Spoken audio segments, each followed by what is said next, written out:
वचन, प्यारा वचन, ईशो मसीह का प्यारा वचन, पाँव को दीप को राह को रोशन, ये है मसीह का प्यारा वचन, ये है वचन, प्यारा वचन, ईशो मसीह का प्यारा। परमेश्वर के धन्य नाम की महिमा हो। प्रभात मनन के सत्र 1718 में आप सभी का बहुत ही विनम्रता के साथ स्वागत करता हूँ। आइए आज का मनन के लिए हम पढ़ते हैं तीतुस अध्याय 3 पद 9। पर मूर्खता के विवादों और वंशावलियों और विरोध और झगड़ों से जो व्यवस्था के विषय में हो बचा रहा, क्योंकि वे निष्फल और व्यर्थ है। हम इस बात को कई बार देख चुके हैं कि प्रथम शताब्दी की कलीसिया में समस्याएं उत्पन्न कराने वालों में एक महत्वपूर्ण भूमिका उन लोगों की थी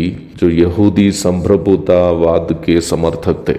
देखा जाए आज भी मसीहत को प्रदूषित करने वाली एक विनाशकारी झूठी शिक्षा निम्न संप्रभुतावाद ही है। पर अंतर इतना ही है कि वर्तमान समय में संप्रभुतावाद पर विश्वास करने वाले तथाकथित मसीहियों में ज्यादातर लोग यहूदी है ही नहीं। वही प्रथम शताब्दी में जो इसके समर्थक थे ज्यादातर यहूदी थे। वर्तमान समय के बहुत सारे जो तथाकथित कलीसियाएं हैं वास्तव में किसी न किसी प्रकार के संप्रभुतावाद के समर्थक है। सीरियाई क्रिश्चियन, कनानाया क्रिश्चियन, रोमी क्रिश्चियन, किसी न किसी प्रकार के जो है वंशावली पर वे लोग विश्वास करते हैं और खुद को दूसरे मसीहियों से अधिक श्रेष्ठ मानते हैं। ये एक बहुत ही जहरीली शिक्षा है और जिसका उद्गम यहूदी संप्रभुतावाद से है। इस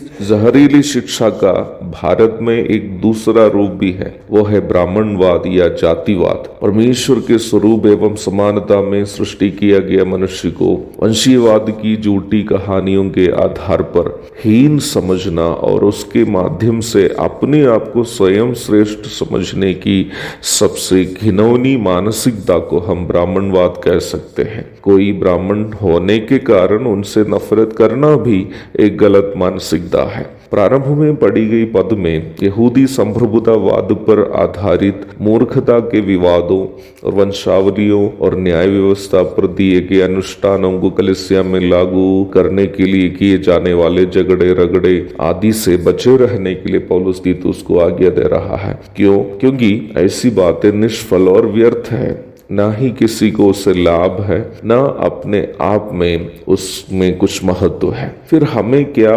चाहिए? हमें परमेश्वर के प्रेम से भरना चाहिए जो हमारे उद्धार प्राप्ति के समय परमेश्वर के आत्मा के द्वारा हमारे मनों में डाला गया है। रोमी 5:5। परमेश्वर का प्रेम हमारे जैसे इंसान को हमारे भाई और बहन समझने और उसकी भलाई के लिए स्वयं हानि उठाने के लिए प्रेरित करता है। जब तक हम परमेश्वर के प्रेम से प्रभावित नहीं हैं, भरे नहीं जाते हैं, हमारे नजरों में अपने से श्रेष्ठ कोई नहीं हो। आइए आज सुबह प्रभु की उपस्थिति में अपने आप को खाली दिलों से समर्पण करने के लिए प्रभु हमारी मदद करे ताकि वो अपना प्रेम से हमें भर दे। एक और शुभ दिन की धन्य कामनाओं के साथ आज का मनन में यहाँ समाप्त करता हूँ। प्रभु आप सबको आशीष दे। आमीन। मारानाथा।